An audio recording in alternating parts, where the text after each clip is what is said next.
Bismillahirrahmanirrahim. Assalamualaikum warahmatullahi wabarakatuh. Salam sejahtera bagi kita semua. Salam Om Swastiastu, Namo Buddhaya, salam kebajikan. Pada kesempatan ini, kami dari kelompok 4 mata kuliah Manajemen Teknologi dan Inovasi akan memaparkan hasil proyek kelas kami dengan judul Analisis Tingkat Kesiapan Teknologi Aplikasi Nikah dengan metode TRL atau Teknologi Readiness Level dan TRI atau Teknologi Readiness Index. Untuk anggota kelompok 4 sendiri terdiri dari saya sendiri Firman Syah, kemudian Mas Gian Tri Yuliansa, kemudian Mbak Dia Rahmawati. Untuk mata kuliah sendiri diampu oleh Dr. Insinyur Tatang Ahmad Taufik, MSc IPU, dan Prof. Dr. Insinyur Mauridi Heri Purnomo, Master Engineering.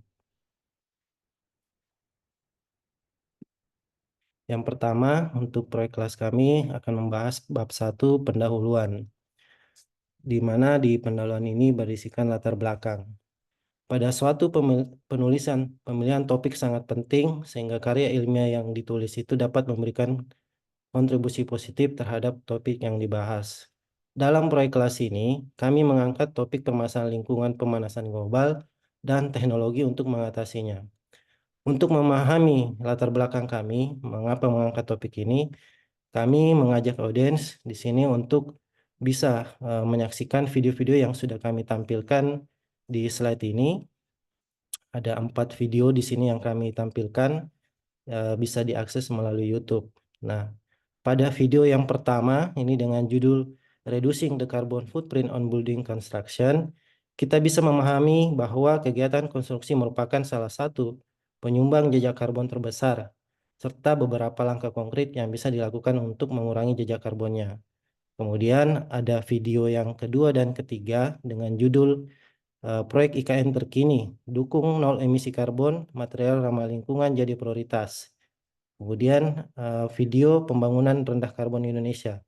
Dari kedua video tersebut, kita bisa melihat bagaimana pemerintah kita sudah memiliki komitmen yang kuat dalam mengurangi emisi karbon yang ada di proyek-proyek konstruksi. Kemudian ada video keempat dengan judul Nikaf, Komitmen Nindya Karya Mengurangi Emisi Karbon di Tanah Air. Nah, dari kata nikah sendiri ini tadi kami sudah masukkan di judul proyek kelas kami dengan analisis tingkat ke teknologinya juga nanti. Nah, sedikit awal bahwa aplikasi nikah ini baru saja diluncurkan oleh Nindya Karya pada awal tahun 2024. Nah, dari video nikah itu nanti kita bisa melihat bagaimana komitmen kontraktor BUMN dalam memerangi isu global warming ini. Nah, dari video-video tersebut, harapannya kita bisa memahami latar belakang mengapa kami sebagai penulis mengangkat proyek kelas dengan topik terkait dengan pemanasan global dan juga kaitannya dengan teknologi. Kemudian dalam spesifikasi masalah, di sini kami menggunakan teknik 4W dan plus 1H. Nah, ini untuk memudahkan audiens dalam memahami masalah yang kami angkat. Yang pertama ada what, yaitu masalah apa yang kami angkat dalam penulisan ini. Nah, di sini kita mengangkat terkait dengan isu carbon footprint. Kemudian yang kedua ada kata where atau menanyakan di mana permasalahan ini terjadi. Nah, di sini penulisan ini mengangkat lokasi kasus ini di dalam proyek lingkup PT Nindya Karya. Kemudian ada kata when atau kapan permasalahan ini terjadi, itu pada saat kegiatan fisik proyek-proyek di lingkup Nindya Karya tadi. Kemudian ada kata why, kenapa masalah ini bisa terjadi. Nah, di sini salah satu penyebabnya adalah pada proyek-proyek tadi itu belum ada regulasi khusus terkait carbon footprint di proyek. Nah, terakhir di sini ada kata how, bagaimana solusi yang bisa kita tawarkan terhadap permasalahan ini. Nah, di sini kami mengangkat solusi perlu alat perhitungan carbon footprint sebagai acuan penerapan regulasi. Tentunya setelah ada aplikasi nikah tadi, harapannya bisa menjadi standar untuk acuan dalam mengurangi emisi karbon di lingkup proyek. Selanjutnya, rumusan masalah. Nah, dari penjelasan latar belakang tadi, kemudian spesifikasi masalah, kami merasa perlu mengangkat judul terkait dengan kesiapan teknologi ini dengan rumusan masalah. Yang pertama, bagaimana model bisnis yang efektif yang dapat dirancang untuk mendukung adopsi dan implementasi nikah di sektor konstruksi menggunakan pendekatan BMC atau Business Model Canvas. Kemudian yang kedua, bagaimana tingkat kesiapan teknologi nikah dengan metode TRL atau teknologi readiness level. Kemudian yang ketiga, bagaimana tingkat kesiapan pengguna dalam menerima teknologi nikah dengan metode TRI atau teknologi readiness index. Kemudian slide selanjutnya membahas terkait dengan tujuan penelitian. Tujuan penelitian ini tentu sejalan dengan rumusan masalah yang kami jelaskan tadi, di mana tujuan yang pertama yaitu merancang model bisnis yang efektif untuk mendukung implementasi nikah menggunakan pendekatan BMC. Kemudian yang tujuan kedua, mengevaluasi dan mengukur tingkat kesiapan teknologi nikah di sektor konstruksi menggunakan TRL. Kemudian yang ketiga, mengetahui tingkat kesiapan pengguna dalam menerima teknologi nikah dengan metode TRI. Selanjutnya, kami memasuki bab 2, yaitu landasan teori. Pada penulisan, ada beberapa teori yang perlu kita ketahui bersama sehingga bisa lebih memahami isi dari penulisan yang kami paparkan nantinya. Di sini ada 4 pokok pembahasan yang kami masukkan untuk menunjang pemahaman kita di penulisan ini. Yang pertama, kuantifikasi jejak karbon. Nantinya akan kami jelaskan lebih lanjut. Di sini ada 2 pendekatan untuk mengukur emisi karbon dari bahan, struktur, atau produk apapun. Kemudian BMC atau Business Model Canvas ini berdasarkan Osterwalder dan Piger pada tahun 2012 menyebutkan bahwa BMC ini adalah bahasa yang sama untuk menggambarkan, memvisualisasikan, menilai, dan mengubah model bisnis. Kemudian TRL atau tingkat kesiapan teknologi ini adalah suatu teori yang dikembangkan oleh NASA pada tahun 1970-an sebagai alat menilai kematangan teknologi standar untuk digunakan dalam pengembangan sistem yang kompleks. Kemudian yang terakhir, TRI merupakan indeks untuk mengukur kesiapan pengguna untuk menerima dan menggunakan teknologi baru untuk mencapai tujuan dalam kehidupan sehari-hari dan pekerjaan.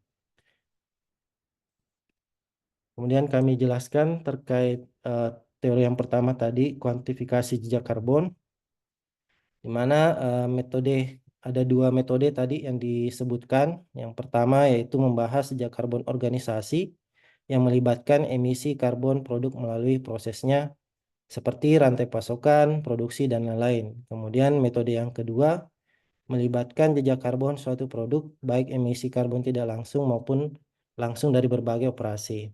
Nah, dari penjelasan ini menjadi cikal bakal muncul aplikasi nikah yang dikembangkan oleh Nindya Karya, di mana aplikasi nikah sendiri itu sebuah aplikasi untuk menghitung jejak karbon dari aktivitas perusahaan sesuai standar perhitungan secara umum. Nah, aplikasi ini nantinya akan terintegrasi secara sistem otomatis dan dapat diakses secara luas dalam lingkup organisasi maupun proyek yang sedang berjalan. Nah, pada dasarnya nikah ini mengikuti teori perhitungan karbon secara umum, namun dia menggunakan kemajuan teknologi dan dikonversi menjadi suatu aplikasi. Nah, nantinya pelaporan-pelaporan terkait dengan jejak karbon ini akan dilakukan secara online. Nah, seperti yang kami jelaskan di awal bahwa Nikaf ini adalah aplikasi dari Nindya Karya dan sudah disosialisasikan juga secara internal di awal tahun 2024. Nah, Nikaf sendiri ini memiliki framework untuk kalkulasinya ada 3 scoop. Dari scoop pertama itu terkait dengan penggunaan BBM untuk kegiatan proyek, penggunaan gas LPG, sampai dengan freon, AC, dan kulkas. Kemudian skop yang kedua, penggunaan KWH listrik untuk kegiatan yang ada di proyek. Kemudian untuk skop ketiga ini terkait dengan penggunaan material, penghasilan waste aktivitas oleh subkontraktor, kendaraan pribadi, dan juga transportasi publik. Nah, nantinya 3 skop ini akan diolah melalui aplikasi Nikaf itu sehingga menghasilkan laporan terkait dengan penggunaan emisi karbon. Nah, dari laporan itulah nanti ditetapkan standar batasan-batasan sampai mana toleransi yang bisa diterima untuk mengurangi emisi karbon dalam proyek. Kemudian teori yang kedua terkait dengan bisnis model kanvas. Di sini dijelaskan bahwa BMC ini salah satu alat strategi yang membantu melihat model bisnis yang sedang dijalani. Bisa juga digunakan dalam mengubah konsep bisnis yang rumit menjadi 9 bidang bangun yang dalam satu lembar kanvas mencakup analisis strategi perusahaan. Nah, di sini ada 9 terkait dengan BMC ini. Yang pertama, key partners. Ini menjelaskan uh, bidang usaha yang kita jalan itu akan menggandeng siapa saja. Kemudian key activities ini terkait dengan kegiatan-kegiatan yang menjadi faktor kunci dalam keberhasilan kegiatan bisnis yang kita jalani. Kemudian ada value proposition. Di sini apa sebenarnya yang kita tawarkan ke konsumen terkait dengan bisnis yang sementara dijalani. Nah, ini yang merupakan salah satu eh, perihal yang sangat penting karena akan menjadi engagement terhadap konsumen antara konsumen dan juga produsen. Kemudian key resource ini menjadi penjelasannya adalah menjadi apa saja yang dibutuhkan dalam menjalankan bisnis ini. Bisa jadi dari SDM-nya, kemudian peralatan, dan juga sumber daya yang lainnya. Kemudian ada customer relationship. Ini adalah bagaimana perusahaan bisa menjalin ikatan terhadap customer-nya atau konsumen yang disasar. Nah, ada beberapa metode nanti yang akan dijelaskan di bab 4, bagaimana Nikaf ini bisa menggandeng customer relationship. Kemudian ada customer segment, ini menjelaskan nanti segmen apa saja yang disasar dari bisnis ini atau dari model canvas yang sementara kami bahas. Kemudian ada channels, nah ini terkait dengan uh, korelasi siapa saja yang terlibat terhadap BMC yang kita buat atau bisnis yang sedang kita jalankan. Kemudian ada 2 poin terakhir yaitu cost structures. Nah, ini akan berisikan biaya-biaya saja biaya apa saja yang akan muncul dari proses bisnis yang akan kita buat. Kemudian yang terakhir revenue streams ini adalah hasil atau pendapatan yang diharapkan dari kegiatan bisnis yang sedang dijalankan. Nah, kesembilan inilah yang akan kita bahas nantinya di bab 4, bagaimana BMC dari topik yang sementara kami bahas. Kemudian selanjutnya kami membahas terkait dengan teknologi readiness level atau TRL. Nah, ini adalah jenis sistem pengukuran yang digunakan untuk menilai tingkat kematangan suatu teknologi tertentu. Jadi setiap teknologi yang akan dikembangkan akan diuji tingkat kesiapannya melalui metode ini. Nah, metode ini juga dikembangkan oleh Pak Tatang Taufik di tahun 2004. Kemudian di sini ada bagan atau gambar tingkatan atau level-level dari TKT ini. Nah, mulai dari level 1 sampai dengan 9, di mana level tertingginya itu di level 9 yang mencerminkan bahwa aplikasi atau teknologi yang kita sementara kembangkan itu sudah teruji dan terbukti melalui keberhasilan pengoperasian. Atau dengan kata lain, setelah mencapai level 9 ini, teknologi tersebut sudah siap kita launching secara masif, seperti itu. Kemudian teknologi readiness index. Jika TRL tadi itu membahas kesiapan teknologinya, untuk TRI ini sendiri itu membahas terhadap kesiapan penggunanya. Nah, tentunya setiap teknologi yang kita kembangkan akan ada pengguna yang akan menggunakan teknologi tersebut. Nah, dari TRI ini mengidentifikasi kelompok-kelompok pengguna yang memiliki rasa ketidaknyamanan dan ketidakamanan karena dalam TRI memiliki 4 variabel kepribadian. Nah, di sini yang pertama optimis. Nah, ini menjelaskan bahwa pengguna itu memiliki kepercayaan bahwa teknologi dan inovasi memiliki manfaat yang positif. Atau dengan kata lain, setiap ada teknologi, kelompok ini sangat optimis bahwa teknologi tersebut akan bermanfaat pada kinerjanya ke depannya. Kemudian kelompok yang kedua yaitu inovatif. Ini memiliki kecenderungan untuk ingin bereksperimen dan mempelajari serta berbicara tentang penggunaan teknologi terbaru dan dapat menggunakan teknologi yang terus terbarui. Ini masih sejalan dengan kategori yang pertama tadi karena dia masih akan selalu mengeksplor terhadap teknologi yang diperkenalkan. Kemudian yang ketiga terkait dengan discomfort. Nah, ini mulai kelompok yang memiliki rasa ketidaknyamanan dalam penggunaan teknologi dalam kehidupan sehari-hari atau dalam dunia kerja. Nah, di kelompok ini biasanya eh, dimiliki oleh generasi-generasi yang lebih eh, dulu karena ada kesulitan mengadaptasi antara teknologi yang terbarukan sehingga eh, respon pertama yang ditampilkan adalah ketidaknyamanan. Kemudian yang keempat, insecurity. Nah, ini adalah kelompok yang berkebalikan dari kelompok optimis, di mana mereka meyakini bahwa teknologi itu justru berdampak buruk pada penggunaannya dan juga terhadap masyarakat secara luas. Nah, biasanya kelompok ini memang sangat sudah nyaman terhadap cara-cara atau metode tradisional dalam proses pelaksanaan kinerjanya sehari-hari, sehingga setiap teknologi baru yang dikenalkan itu selalu mendapat penolakan.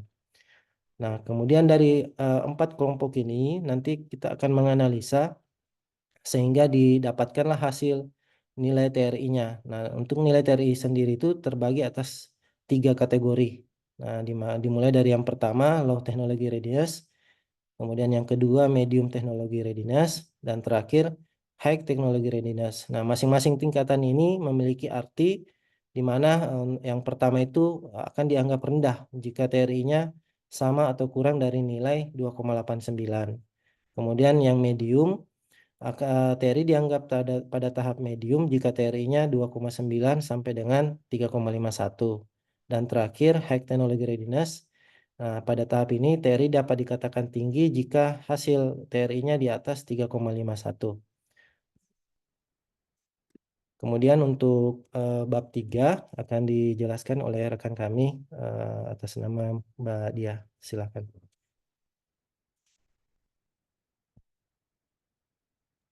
Oke, selanjutnya adalah metode penelitian. Jadi dalam penelitian ini kami menggunakan metode campuran, yaitu dengan menggabungkan dua metode, yaitu metode pendekatan kualitatif dan kuantitatif untuk mendapatkan hasil yang komprehensif terkait dengan kesiapan teknologi nikah. Lalu di sini ada bagan alur penelitian. Jadi untuk urutan penelitian dimulai dari studi literatur, kemudian kami melakukan perumusan masalah. Setelah itu dilakukan pengumpulan data, kemudian ada pemetaan bisnis model canvas atau BMC mapping. Kemudian selanjutnya kami juga melakukan analisis terhadap kesiapan teknologi dan analisis terhadap kesiapan pengguna. Dalam kasus ini adalah pengguna aplikasi Nikaf. Setelah itu disimpulkan dan kami akan memberikan saran terkait hasil penelitian kami sendiri dan setelah itu selesai.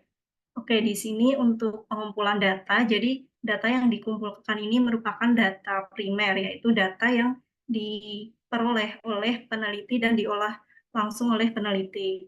Jadi, data-data ini kami peroleh melalui pengisian kuesioner yang ditunjukkan oleh 20 responden karyawan PT Nindya Karya, di mana responden yang terlibat dalam kuesioner ini terdiri dari manajer operasi divisi sebanyak 1 orang, kemudian VP digitalisasi ada 1 orang, ada staf perencanaan 6 orang, kemudian ada staf IT 6 orang, dan yang terakhir ada staf riset yang berjumlah 6 orang. Selanjutnya adalah pengolahan data.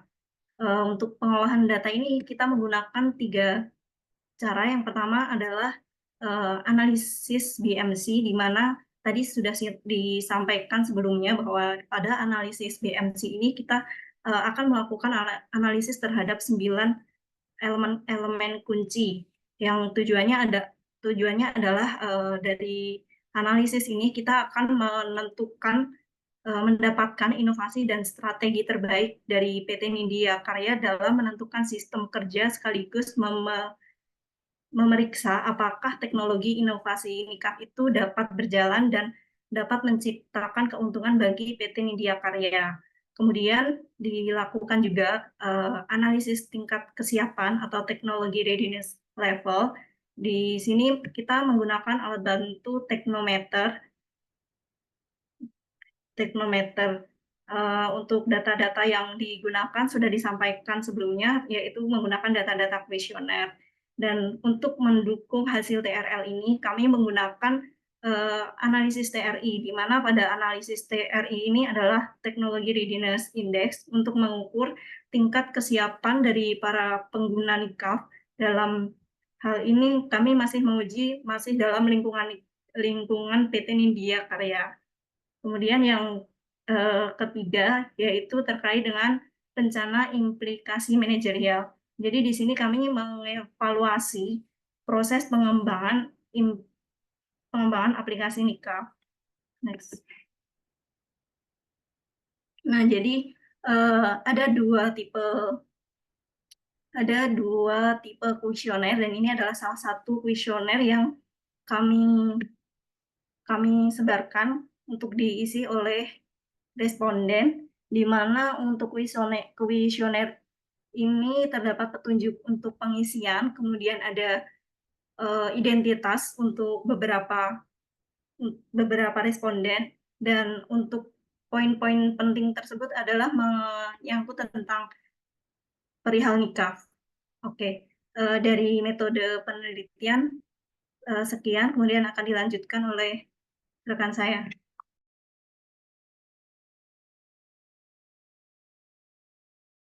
Baik, selanjutnya untuk bab 4 akan dijelaskan oleh Mas Ian. Silakan. Ya, baik. Selanjutnya pada bab 4 ini kita akan membahas terkait hasil dan pembahasan ya. Yang pertama di poin 4.1 terkait dengan model bisnis kanvas. Nah, di sini sebagai key partner kita menggandeng BRIN, ESDM, kemudian ada divisi IT Nindya Karya, proyek operasional di wilayah lingkungan PT Nindya Karya. Kemudian untuk key activities ini terdapat proyek-proyek konstruksi, IT developer dan finance. Kemudian untuk key resources, proyek konstruksi, IT developer dan finance. Kemudian untuk value proposition ini terdapat pengukuran jejak karbon perusahaan yang akurat, kemudian kemudahan menggunakan aplikasi manajemen risiko terhadap perubahan iklim, serta dapat mengevaluasi penghematan terhadap biaya alat, material, dan transportasi. Kemudian dari sisi customer relationship, ada customer support, kemudian CSR, digital dan online service. Nah, untuk channel kita dapat menggunakan Expo, CSR, kemudian website dari PT Nindya Karya sendiri dan juga platform media sosial. Nah, untuk customer segmen ini dapat dipergunakan oleh rekan-rekan BUMN karya, kemudian pemerintah dan juga lembaga publik lainnya, kemudian perusahaan swasta seperti pembang properti, industri energi dan manufaktur, kemudian ada komunitas lokal dan juga masyarakat, serta investor dan mitra bisnis atau vendor. Nah, kemudian dari sisi cost structure terdapat biaya langsung dan juga biaya pembuatan alat, biaya operasional, biaya kepatuhan lingkungan, biaya inovasi dan pengembangan, kemudian biaya perizinan dan juga pengujian. Nah, untuk revenue streams ini diharapkan pendapatan dari hasil pengembangan nikah, kemudian pendapatan layanan efisiensi energi, pelatihan dan sertifikasi aplikasi nikah, kemudian mengadakan kemitraan dengan organisasi lainnya. Jadi dari 9 elemen BMC ini diharapkan nantinya dapat memberikan keuntungan ya dari sisi perusahaan, khususnya Nindya Karya, untuk dapat mengevaluasi jejak karbon dengan adanya aplikasi yang dikembangkan pada Nikaf ini. Selanjutnya. Nah, kemudian di poin 4.2 kita akan membahas terkait hasil pengukuran teknometer.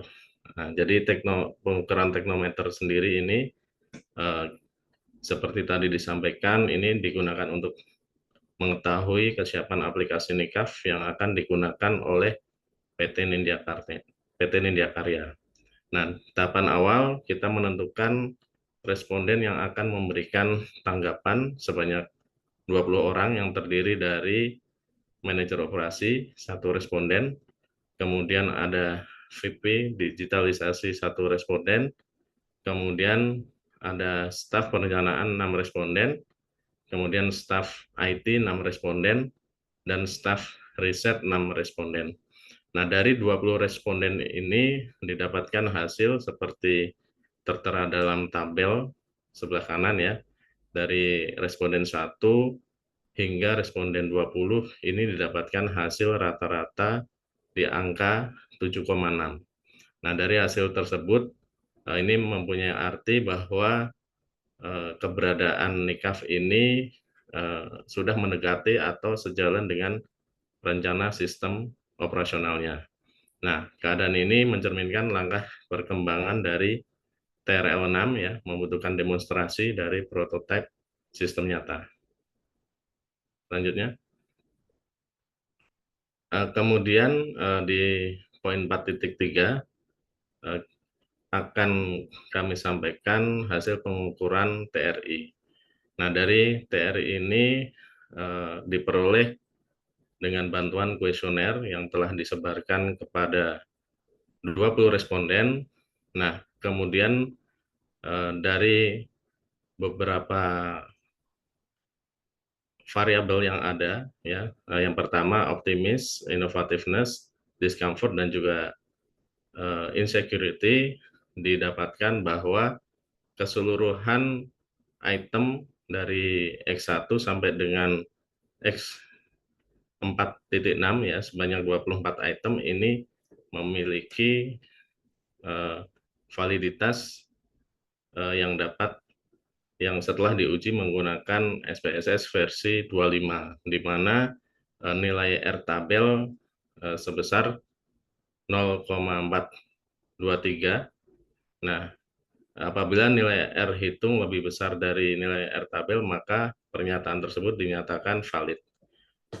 Ini dapat terlihat pada tabel 3 bahwa seluruh nilai R hitung lebih besar dari nilai R tabel, sehingga seluruh item dalam instrumen dinyatakan valid, sehingga dapat disimpulkan bahwa seluruh item dalam instrumen lolos uji validitas. Next. Nah, kemudian selanjutnya kita melakukan uji reliabilitas. Nah, di mana uji reliabilitas ini digunakan untuk melihat konsistensi kuesioner yang disebarkan oleh peneliti. Nah, metode yang digunakan dalam uji reliabilitas ini adalah Cronbach Alpha. Nah, data dinyatakan reliable atau konsisten jika koefisien Cronbach Alpha lebih besar dari 0,6. Nah, seperti terlihat dalam tabel di sebelah kanan kita, nah di mana dari keseluruhan item dari X11 hingga X4.6 ini mempunyai nilai Cronbach Alpha di atas 0,6. Nah, sehingga dapat disimpulkan bahwa seluruh item dalam setiap variabel lolos uji reliabilitas karena masing-masing variabel dalam instrumen menunjukkan nilai RI yang lebih besar dari 0,6. Nah, dengan lolosnya instrumen dari 2 uji, yaitu uji validitas dan juga uji reliabilitas, maka instrumen tersebut layak digunakan sebagai instrumen dalam penelitian dan data yang diperoleh dapat digunakan dalam uji TRI. Selanjutnya. Nah, kemudian pada poin 4.3.4 kita akan memberikan hasil uji dari nilai TRI itu sendiri. Jadi dari dalam penelitian ini tingkat kesiapan pengguna yang terlibat pada aplikasi NICAF dianalisis dengan metode TRI, di mana metode perhitungan nilai TRI dihitung dari nilai min dari masing-masing kuesioner dikaitkan dengan bobot tiap pernyataan. Nah, setiap variabel mempunyai bobot terhadap total sebesar 25%. Bobot terhadap total tersebut kemudian dibagi dengan jumlah pernyataan dari masing-masing variabel. Nah, setelah mendapatkan bobot masing-masing pernyataan N, lalu nilai min dari pernyataan tersebut dikalikan dengan bobot masing-masing pernyataan untuk mendapatkan skor total untuk tiap pernyataan. Nah, dapat dilihat bahwa dari ke-20 responden yang telah mengisi kuesioner yang sebelumnya sudah peneliti sebar, didapatkan bahwa nilai optimism memiliki nilai rata-rata di 0,89, kemudian innovativeness di 0,92, discomfort memiliki nilai rata-rata 0,89, dan insecurity memiliki nilai rata-rata di 0,87 dengan nilai total sebesar 3,57.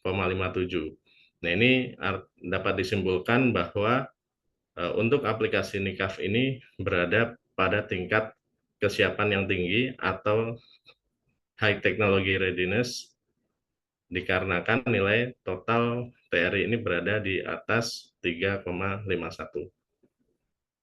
Next. Nah, selanjutnya kita akan membahas terkait dengan implikasi manajerial. Nah, jadi berkaitan dengan penelitian ini diperoleh kesimpulan bahwa tingkat kesiapan dari teknologi NICAF ini memiliki pengaruh yang positif dan signifikan terhadap inovasi baru. Nah, adapun implikasi yang didapatkan dari penelitian ini untuk perusahaan atau manajemen seperti tertulis dalam tabel. Yang pertama, beberapa temuan penting yang diperoleh yaitu dari hasil pengukuran menggunakan kalkulator teknometer versi 2.5 berada di tingkat 7, yang artinya prototipe mendekati atau sejalan dengan rencana sistem operasionalnya. Kemudian yang kedua, total skor nilai TRI didapatkan dalam penelitian ini adalah 3,57, yang artinya tingkat kesiapan pengguna aplikasi NICAF berada pada tingkat kesiapan tinggi atau high technology readiness. Kemudian untuk respon manajemen yang diperlukan, ini tentunya dengan adanya hasil dari pengukuran TRL maupun TRI ini diharapkan dapat meneruskan program pengembangan aplikasi NICAF, kemudian segera melengkapi sistem yang masih kurang, kemudian menyelesaikan proses pengujian dan demonstrasi dalam lingkungan penggunaan NICAF, menargetkan kesiapan aplikasi dalam waktu yang terukur dan didukung oleh manajemen tertinggi.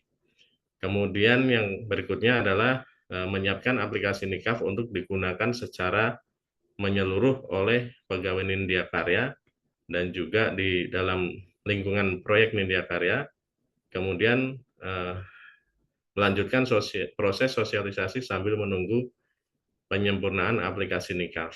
Nah, untuk siapa saja yang bertanggung jawab dalam hal pengembangan NICAF ini, tentunya yang pertama adalah dari Departemen IT Nindya Karya sendiri selaku penanggung jawab secara kesisteman ya atau teknologi. Kemudian ada Departemen QHSE Nindya Karya yang bertanggung jawab dalam hal melakukan atau menerbitkan regulasi terkait dengan pengukuran jejak karbon di lingkungan Nindya Karya. Kemudian ada Departemen IT dan juga Departemen HC di Nindya Karya. Nah, untuk selanjutnya kami kembalikan kepada Budia. Oke, memasuki bab 4 yaitu penutup. Jadi di penutup ini ada dua hal. Yang pertama adalah kesimpulan dan yang kedua adalah saran. Jadi dari analisis bab 4 yang sudah dilakukan dari pengolahan data dan lain-lainnya itu, kami mendapatkan kesimpulan yang pertama, bahwa melalui analisis 9 elemen kunci pada bisnis model kanvas NICAF, menunjukkan bahwa proyek pengembangan alat pengukur jejak karbon NICAF di industri konstruksi memiliki strategi yang jelas dan terstruktur untuk mencapai tujuan secara finansial maupun secara lingkungan. Kemudian yang kedua, terkait dengan hasil pengukuran menggunakan kalkulator teknometer atau pengukuran tingkat kesiapan teknologi, ini menunjukkan bahwa aplikasi NICAF ini memiliki tingkat kesiapan teknologi pada TRL 7 dengan skor rata-rata yaitu 7,6. Nilai tersebut menunjukkan bahwa aplikasi NICAF di Nindya Karya ini memenuhi syarat untuk dilanjutkan pada tahap implementasi dalam lingkungan yang nyata. Kemudian yang ketiga adalah hasil terkait dengan analisis kesiapan pengguna dalam menerima teknologi, yaitu setelah melibatkan 20 responden dan melalui hasil analisis di bab 4 dari PT Nindya Karya, itu menunjukkan bahwa tingkat kesiapan pengguna terhadap aplikasi ini masuk pada kategori yang tinggi, yaitu dengan skor total 3,57, di mana nilai innovativeness-nya ini sebesar 0,92, yang menunjukkan bahwa karyawan di lingkungan PT Nindya Karya ini memiliki pandangan positif atau tingkat kesiapan terhadap teknologi dan cenderung inovatif dalam mengadopsi serta memanfaatkan teknologi baru. Namun di sini juga disayangkan karena masih terdapat aspek discomfort dan insecurity yang perlu diperhatikan. Kemudian dilanjutkan dengan selanjutnya saran. Setelah dari hasil kesimpulan dan pengolahan data, kami menyarankan bahwa agar PT Nindya Karya memperluas jaringan kemitraan dengan organisasi lingkungan dan teknologi serta mengintensifkan strategi pemasaran melalui partisipasi dan pameran internasional untuk menarik pelanggan-pelanggan potensial. Kemudian yang kedua adalah PT Nindya Karya perlu mengatur pilot project yang lebih luas, karena sebelumnya itu kan aplikasi NICAF ini masih ada di lingkup Nindya Karya, sehingga perlu melibatkan pengguna yang lebih banyak lagi untuk membantu mengidentifikasi dan mencegah dalam mengatasi masalah yang mungkin timbul sebelum peluncuran NICAF sepenuhnya. Dan mengingat hasil pengukuran teknometer NICAF ini berada di tingkat 7, maka perlu dilanjutkan untuk ke tahap demonstrasi pada lingkungan operasional. Kemudian yang ketiga, mengingat adanya nilai discomfort dan insecurity, yaitu dengan nilai 0,89 dan 0,87, disarankan agar PT Nindya Karya ini mengembangkan program pelatihan sebagai dukungan teknis dan untuk meningkatkan kepercayaan diri untuk para pengguna aplikasi NICAF. Dan yang terakhir, setelah kami melakukan analisis menggunakan BMC, kemudian Technology Readiness Index dan Technology Readiness Level, kami rasa masih perlu ada tambahan penelitian dengan menggunakan metode TAM, yaitu Teknologi Acceptance Model. Oke, Sekian, kemudian saya kembalikan ke Pak Firman. Baik, terima kasih Mbak Dia dan Mas Gian. Demikianlah pemaparan kami terkait dengan proyek kelas yang kami lakukan. Kami sebagai penulis tentu berharap hasil proyek kelas ini memiliki dampak positif terhadap lingkungan pekerjaan kami maupun masa studi kami. Dan juga tentunya melalui penulisan ini kami berharap ada atensi khusus terkait dengan isu lingkungan, isu jejak karbon di lingkungan konstruksi, sehingga ke depannya lingkungan konstruksi kita bisa lebih go green dan juga berperan aktif dalam perang melawan emisi karbon. Demikian dari kami. Sekian. Assalamualaikum warahmatullahi wabarakatuh.